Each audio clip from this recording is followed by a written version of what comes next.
+2 കഴിഞ്ഞ് ഇനി എന്ത് എന്ന ആലോചനയിലാണോ നിങ്ങൾ? അതോ മെഡിക്കൽ ഫീൽഡിൽ ഒരു ജോലിയാണോ നിങ്ങളുടെ ലക്ഷ്യം? എങ്കിൽ ഈ വീഡിയോ നിങ്ങൾക്കുള്ളതാണ്. ഏറ്റവും കുറഞ്ഞ ഫീസിൽ പാരാമെഡിക്കൽ കോഴ്സ് പഠിക്കാം ഇനി രാമനാട്ടുകര മെഡിക്സോ ഇൻസ്റ്റിറ്റ്യൂട്ട് ഓഫ് മെഡിക്കൽ ടെക്നോളജിയിൽ നിന്നും.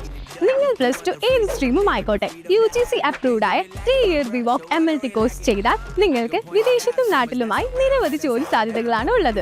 അതുപോലെ SSLC കഴിഞ്ഞവർക്ക് മെഡിക്കൽ ഫീൽഡിൽ പഠിക്കാവുന്ന 2 വർഷത്തെ ഡിപ്ലോമ കോഴ്സുകളും അവൈലബിൾ ആണ്. കൂടാതെ 100% പ്ലേസ്മെന്റ് അസിസ്റ്റൻസും ഞങ്ങൾ പ്രൊവൈഡ് ചെയ്യുന്നു. ഈ കോഴ്സ് ചെയ്യാൻ പ്രായം ഒരു തടസ്സമല്ല. സ്ഥാപനത്തിൽ തന്നെ പ്രാക്ടിക്കൽ റൂം, 20 NLP കോഡുകളിലൂടെ സ്പോക്കൺ ഇംഗ്ലീഷ് പഠിക്കാൻ ഈസി ഇംഗ്ലീഷ്, പെൺകുട്ടികൾക്ക് പ്രത്യേകം ഹോസ്റ്റൽ സൗകര്യം, കൂടാതെ ഡിപ്ലോമയ്ക്കൊപ്പം 12,000 രൂപ ഫീ വരുന്ന ECG കോഴ്സ് സൗജന്യമായി പഠിപ്പിച്ച് സർട്ടിഫിക്കറ്റ് നൽകുന്നു. 4,000 രൂപയോളം വില വരുന്ന എഡ്യൂക്കേഷണൽ കിറ്റും ഞങ്ങൾ പ്രൊവൈഡ് ചെയ്യുന്നു. ഇനി എന്തിനു വെയിറ്റ് ചെയ്യണം? കൂടുതൽ വിവരങ്ങൾക്കായി അഡ്മിഷൻ എടുക്കാനും താഴെ കാണുന്ന നമ്പറിൽ കോൺടാക്ട് ചെയ്യുക.